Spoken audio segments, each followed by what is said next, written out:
वो इस बात से गुस्से में लग रहा था कि किसी ने वास्तव में उन गहनों को चुराने की हिम्मत की जो उसने और दृष्टि ने मिलकर बनाए थे। क्योंकि ये पहला टुकड़ा था जिसे दृष्टि ने एक ज्वेलरी डिजाइनर के रूप में डिजाइन किया था, इसका उसके लिए एक अलग महत्व था। इसके अलावा ये सृजन कुछ ऐसा था जो कल आभूषण प्रदर्शनी की सुर्खियों में खड़ा होगा और दृष्टि को एक सफल ज्वेलरी डिजाइनर के रूप में स्थापित कर देगा। सोचने वाली बात यह है कि सच में कोई ऐसा चूहा बिल में छुपा है जो दृष्टि के लिए इस अवसर को बर्बाद करना चाहता था। उस समय शिवम का पूरा शरीर हत्या के इरादे से कांप रहा था और उसकी आंखें गुस्से से जल रही थी। 10 मिनट बाद टैक्सी अंत में कीमती नारंग एम्पायर के टावर पर पहुंची और शिवम सीधा 26वीं मंजिल पर चला गया। कार्यालय भवन में कंपनी के 20 से अधिक वरिष्ठ अधिकारी जमकर बहस कर रहे थे।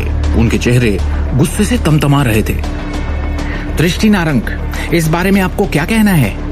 आप इस परियोजना की प्रभारी हैं। कल रात आने के तुरंत बाद उत्पाद कैसे गायब हो गया? कल आभूषण प्रदर्शनी का दिन है।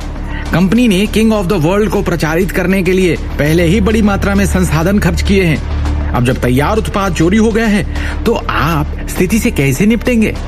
क्या आप यही चाहती हैं कि ऐसी हरकत से आप हमारी कंपनी को हंसी के पात्र में बदल दें? दृष्टि अपनी सीट पर बेबसी बैठी रही और उन सबको एक लाचार अभिव्यक्ति के साथ देखती रही। यदि आपके पास सबूत नहीं है तो बकवास करना बंद कर दें। शिवम कार्यालय में चला आया और अंदर आते हुए उसने शांति से कहा, शिवम गांधी, तो आखिरकार नकारा निकम्मा दामाद आ ही गया। मुझे तो लगा था कि तुम अपने गुनाहों की सजा मिलने के डर से शर्माकर कहीं भाग गए। उस समय करण नारंग ने शिवम को एक चंचल अभिव्यक्ति के साथ देखा। ऐसा लग रहा था कि वो खुद से बेहद खुश है। तुम कहना क्या चाहते हो? शिवम ने करण से धीरे से पूछा। करण ने चालाकी से कहा, तुम सहायक निदेशक हो, वो व्यक्ति जो हर दिन किंग ऑफ द वर्ल्ड के संपर्क में आता है, और फिर जब वही गहना गायब होता है तो तुम कंपनी में मौजूद नहीं थे।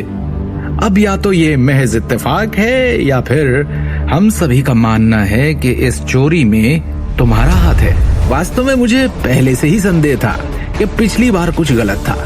हालांकि दृष्टि नारंग केवल एक दिन के लिए कार्यालय में थी। उसने पहले ही एक कार खरीद ली थी जिसकी कीमत 90 लाख के करीब थी। करण ने स्थिति का विश्लेषण करते हुए एक गंभीर अभिव्यक्ति के साथ कहा, इससे अकेले हम ये मान सकते हैं कि कार उन चीजों में से एक थी जिसे उसने लाखों के गहने बेचकर खरीदा था। ये देखते हुए कि वो अपने पैसे को लापरवाही से कैसे खर्च करती है, क्या आप में से कोई वास्तव में उसे यहाँ खड़े होने के लिए फिट देखता है? इतनी महत्वपूर्ण परियोजना के प्रभारी होने की बात तो जाने ही दो। क्या वो गुप्त रूप से जमाखोरी नहीं हो रही है और अपने लिए पैसों का उपयोग नहीं कर रही है? पिछली बार दृष्टि नारंग विपणन विभाग की एक छोटी सी कर्मचारी थी जो अचानक निदेशक के पद पर जा पहुंची। उसने अपने लालच के आगे घुटने टेक दिए होंगे और अपने लिए गहने चुरा लिए होंगे।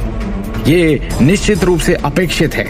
आखिर जो लोग गरीबी में वापस गोता लगाने से डरते हैं वो इतनी महत्वपूर्ण स्थिति के लिए कैसे उपयुक्त हो सकते हैं? उसने अपनी संपत्ति बनाए रखने के लिए निश्चित रूप से गहने चुराए होंगे। हे भगवान, इस तरह से घृणित कार्य! दृष्टि ने निश्चित रूप से इस बार विश्व के राजा की डकैती में एक महत्वपूर्ण भूमिका निभाई होगी। करण के करीबी दोस्तों और वरिष्ठ अधिकारियों में से हर एक ने दृष्टि का उपहास करना शुरू कर दिया और आग में ईंधन डालना शुरू कर दिया। चुप रहो, तुम झूठे आरोपों के साथ मेरी प्रतिष्ठा को धूमिल कर रहे हो, दृष्टि ने गुस्से से कहा। आज काम पर पहुंचने पर दृष्टि पहली थी जिसे पता चला कि तिजोरी में से किंग ऑफ द वर्ल्ड गायब हो गया था। अपने सदमे के क्षण के बावजूद उसने तुरंत सारे सीसीटीवी कैमरों को देखने का तर्कसंगत निर्णय लिया। हालांकि उसने पाया कि कंपनी के सभी सीसीटीवी कैमरास पिछली रात को जानबूझकर बंद कर दिए गए थे। इसके अलावा बिजली के कमरे में से बिजली के तार भी कुछ समय के लिए काट दिए गए थे। ऐसा लग रहा था जैसे किसी ने इस डकैती की योजना पहले से ही बना ली हो। लेकिन किसने? आखिर किसने पहले से ही योजना बनाकर किंग ऑफ द वर्ल्ड को गायब किया होगा? क्या इस चोरी के कारण अब दृष्टि का नाम मिट्टी में मिल जाएगा या शिवम उसके नाम पर उछला कीचड़ साफ कर देगा? क्या शिवम पता लगा पाएगा कि ये चोरी किसने की? आगे की कहानी जानने के लिए देखिए अगला एपिसोड सिर्फ पॉकेट एफएम के YouTube चैनल पर और शिवम द हिडन वॉरियर के सारे एपिसोड्स को सुनने के लिए डिस्क्रिप्शन में दी लिंक से डाउनलोड करें पॉकेट एफएम ऐप।